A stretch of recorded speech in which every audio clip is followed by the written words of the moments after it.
ब्यावरा शहर में गुना बाईपास स्थित रेलवे तिराहा के समीप दौलत नगर में राष्ट्रीय ख्याति प्राप्त कथा प्रवक्ता सुश्री अलका शर्मा झालावाड़ राजस्थान के मुखारविंद से संगीतमय श्रीमद् भागवत कथा का आयोजन किया जा रहा, जिसमें आज भक्त प्रहलाद चरित्र और नरसिंह अवतार का वर्णन करते हुए कहा कि नरसिंह भगवान ने भक्त प्रहलाद से कहा कि मेरे इस स्वरूप को देखकर तुम्हें डर नहीं लगता। भक्त प्रहलाद ने मुस्कुराते हुए कहा कि शेर का बच्चा कभी शेर से नहीं डरता। भक्त प्रहलाद ने प्रभु से कहा कि हे प्रभु, आप कभी किसी के साथ भेदभाव नहीं करते हो। आपने मुझ दैत्य जाति पर बड़ा उपकार किया है।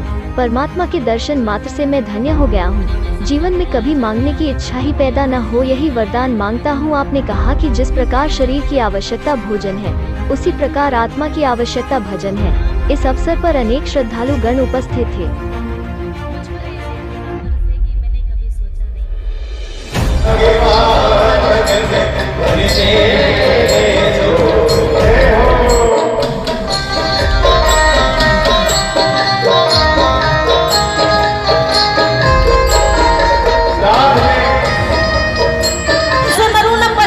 ध्यान से देख, मैं कौन हूँ, न मैं नर हूँ न पशु।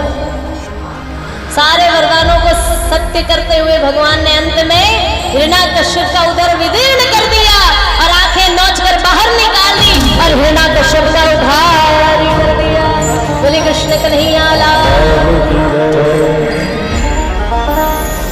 अब तो बहुत क्रोध में है नरसिंह भगवान। अब नरसिंह भगवान का क्रोध शांत करने के लिए कौन आगे बढ़े? सबको डर लग रहा है। इतने में किसी ने कहा कि भैया, पत्नी ही अपने पति को शांत कर सकती है। पतिदेव कितने ही क्रोध में हो, पत्नी को देख के शांत हो ही जाते हैं। तो सभी देवता लक्ष्मी जी के पास गए। माता जी जल्दी चलिए, भगवान का रूप देखिए, भगवान का क्रोध शांत करिए। लक्ष्मी जी कहने लगी, मेरे पति तो शांताकारं भुजगशयनं। अरे कहीं से कहीं तक शांताकार नहीं है आपके पति। आप चलिए तो। अच्छा चलो रुको, मैं आती हूँ। बढ़िया 16 श्रृंगार करे, सोने की थाली सजाई, छमछम करती लक्ष्मी मैया आरती करने के लिए दौड़ी, गीत गाती, मंगल गाती। लक्ष्मी जी मैया जैसे ही नरसिंह भगवान के चरणों की आरती करी, तब तक तो ठीक था। तो प्रहलाद ने मुस्कुराकर कहा कि प्रभु, शेर का बच्चा भी कभी शेर से डर सकता है क्या? आप शेर हैं, मैं आपका बच्चा हूँ, मुझे आपसे डर नहीं लगता। इतने में तो नरसिंह भगवान की आंखों से आंसू आ गए। नरसिंह भगवान कहने लगे कि जीवन में पहली बार ऐसा हुआ कि मुझे आने में देर हो गई।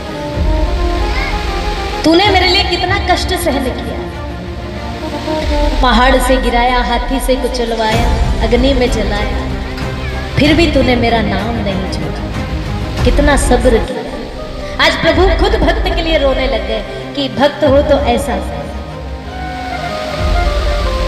मैं तेरी भक्ति से प्रसन्न हूँ। प्रहलाद जी की आंखें अविरल धारा में बह निकली। कहने लगे, प्रभु दैत्य जाति का होकर भी आपने मुझ पर इतनी कृपा करी है। आप समदर्शी हैं, आप कभी किसी के साथ भेदभाव नहीं करते। मुझ जैसे अनभिज्ञ के अज्ञानी बालक के लिए आप आ गए। इससे पर मुझे कुछ नहीं चाहिए प्रभु। अगर देना ही है तो बस ये दे दो कि जीवन में अब मुझे कभी कुछ मांगने की इच्छा ही पैदा हो। कुछ नहीं चाहिए। नहीं, फिर भी तुम्हें कुछ तो लेना पड़ेगा। ये दयालु प्रभु देखो कितना